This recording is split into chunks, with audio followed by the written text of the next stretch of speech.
Nobody tells you that the hardest part of raising a good man is watching him become someone you don't recognize. I'm Ned Patterson, 72 years old, and I've seen a lot in my time. Fought in Vietnam, built a construction company from nothing, raised 2 boys after their mother passed when they were still in elementary school. I thought I'd seen every kind of betrayal, every shade of disappointment. I was wrong.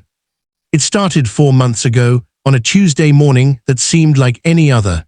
I was in my workshop, the one I'd built behind the house with my own 2 hands, when my daughter-in-law Jessica waltzed in without knocking. That should have been my first clue. "Ned, we need to talk about your living situation," she announced, not even a good morning to soften the blow. I looked up from the birdhouse I was sanding. "My living situation? I live in my own house, Jessica, the one I paid off 20 years ago." She smiled that smile, the one that never quite reaches her eyes. "Well, that's what I wanted to discuss. Marcus and I have been thinking, you're getting older and this big house is too much for one person. We'd like to help." Help, that word hung in the air like a bad smell. "I'm managing just fine," I said, turning back to my work. "Are you though?" She picked up one of my tools, examining it like it was a museum piece. "The gutters need cleaning, the lawn looks shabby, and I noticed the kitchen faucet is dripping again." My jaw tightened. "I'll get to it." "That's exactly my point, Ned. You can't keep up with everything anymore, so Marcus and I have a proposal."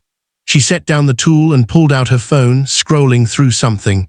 "We move in here, this house is much bigger than our condo, and you move into the converted garage apartment. It's perfect. You'd have your own space, and we'd be right here to help with everything." I stared at her. "You want me to move into the garage of my own house?" "The converted garage apartment," she corrected.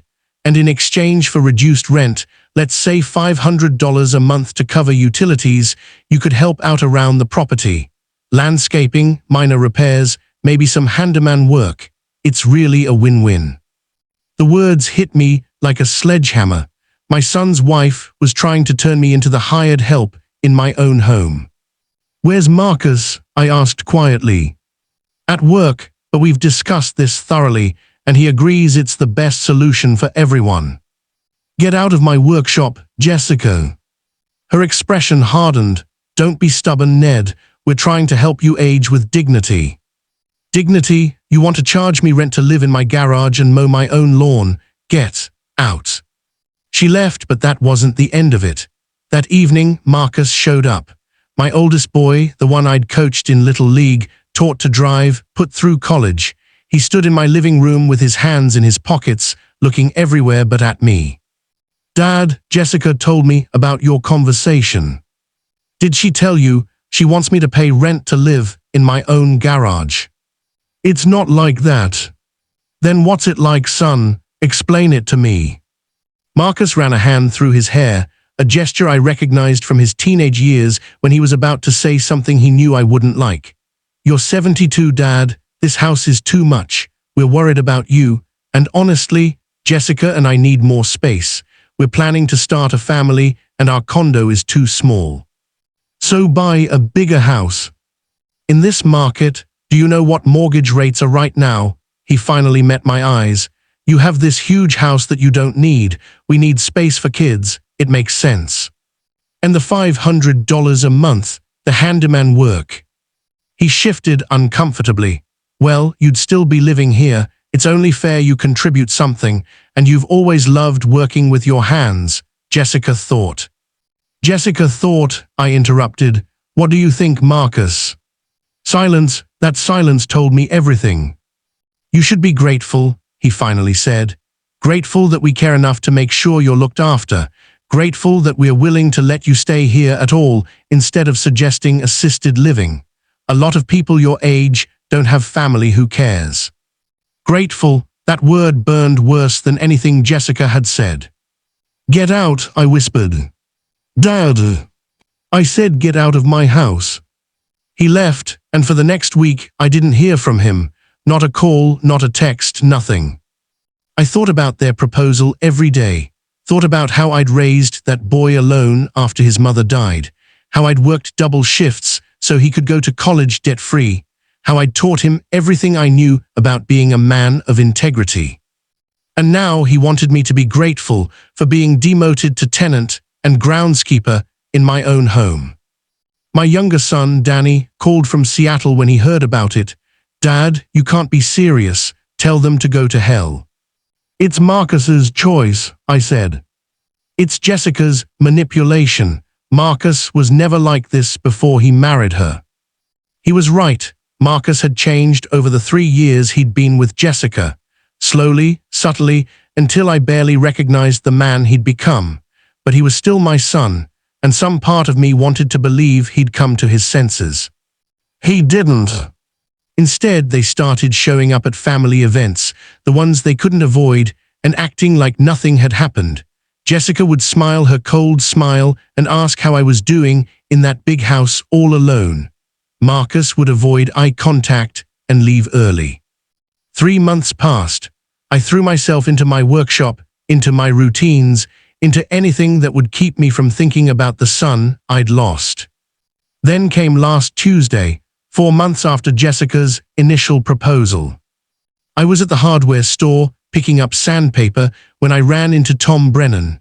Tom and I went way back. He'd been my accountant for 30 years before retiring. "Ned, haven't seen you in months. How's everything?" "Can't complain, you've." "Good, good. Hey, I ran into your son Marcus at the bank last week. Congratulated him on the new house." I froze. New house? "Yeah, that beautiful Victorian over on Maple Street. 4 bedrooms, huge yard. Must have cost a fortune, but I guess that promotion of his made it possible." Tom chuckled. "Funny how things work out, right? And here Jessica was trying to convince you to." He stopped, seeing my face. "Oh, you didn't know." I managed to finish my shopping, drive home, and make it inside before my hands started shaking. They'd bought a house, a 4-bedroom house with a huge yard, while telling me they couldn't afford anything, while trying to take my home, while making me feel like a burden. They'd been closing on their dream house. I sat in my living room as the sun set, and something inside me shifted. Not broke. I'd been broken when Marcus walked out a month ago. This was different. This was clarity. I called my lawyer the next morning. "Ned, are you sure about this?" Jim asked after I explained what I wanted. "I've never been more sure of anything." It took 2 weeks to get everything in order. I didn't tell Marcus or Jessica. I didn't tell anyone except Danny, who flew in from Seattle for what he called moral support, but what I knew was really him making sure I was okay. I invited Marcus and Jessica to dinner on a Saturday night. To my surprise, they accepted. They arrived at 6 o'clock sharp, Jessica carrying a store-bought pie like some kind of peace offering. Marcus still couldn't quite meet my eyes. We made small talk through dinner. I asked about their jobs, their friends, carefully avoiding any mention of houses or living arrangements. Jessica relaxed, probably thinking she'd won by waiting me out. After dessert, I cleared my throat. "I asked you here tonight because I have some news." Jessica leaned forward, interested. Marcus tensed. "I'm selling the house." Jessica's face lit up. "Oh, Ned, that's wonderful. We were hoping you'd." "To Danny." The color drained from her face. Marcus finally looked directly at me. "Danny's moving back to Seattle," he managed. "No, he's buying it as an investment property. I'm moving to a retirement community in Arizona. Already have my deposit down on a nice 2-bedroom condo. Pool, golf course, activities, everything a man my age could want." But we, Jessica sputtered. "Thought you'd get the house," I smiled, though there was no humor in it. "That was never on the table. This house goes to my sons equally when I die, as stated in my will, but I'm not dead yet, and I can sell to whoever I want." "Dad, wait," Marcus started. "Heard you bought that Victorian on Maple Street. 4 bedrooms, must be nice. Funny thing is, Tom Brennan mentioned you closed on it about 3 weeks after Jessica came into my workshop with her proposal." Marcus went pale. Jessica's mouth opened and closed silently. "So while you were telling me you couldn't afford a bigger place, while your wife was trying to turn me into the hired help in my own home, while you told me I should be grateful, you already had your dream house lined up. I stood up. I think we're done here. Dad, it wasn't like that. Then what was it like? And don't lie to me, Marcus. I'm old, but I'm not stupid. Jessica found her voice. We were trying to help you. You don't know how hard it is to watch you struggle. I'm not struggling, I'm living. There's a difference. And if you'd asked, really asked, with respect and honesty, I might have considered downsizing and helping you with a down payment. But you didn't ask. You schemed. You manipulated. You tried to make me feel like a burden when all you really wanted was my property. I walked to the door and opened it. I leave for Arizona in 3 weeks. Danny will be here to oversee the closing. I think it's best if we don't see each other before then. Dad, please, Marcus's voice cracked. For a moment, just a moment, I almost wavered. This was still my boy, still the kid who used to fall asleep in my workshop while I worked, who'd cried in my arms when his mother died. But he'd chosen Jessica's greed over my dignity.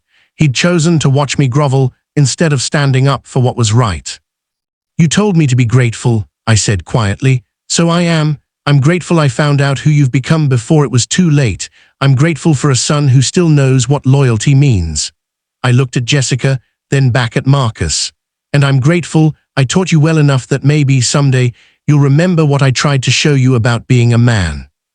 They left without another word. I'm in Arizona now, been here 6 weeks. My condo is small but comfortable, and I've already made friends with 3 other veterans in the complex. We play poker on Thursday nights. The weather's perfect for my joints. Danny calls twice a week. We are closer now than we've ever been. Marcus has called 17 times. I've answered twice. Both conversations were brief. He wants to explain, to apologize, to make things right. I told him I need time. Maybe someday I'll be ready to hear what he has to say. But the man who told me to be grateful for being demoted in my own home, I don't know if I can forgive him. Not yet. Maybe not ever. The hardest part of raising a good man isn't the sleepless nights, or the empty bank account, or even the loneliness. It's watching him forget everything you taught him and realizing you can't save him from himself. All you can do is save yourself. And finally, that's exactly what I did.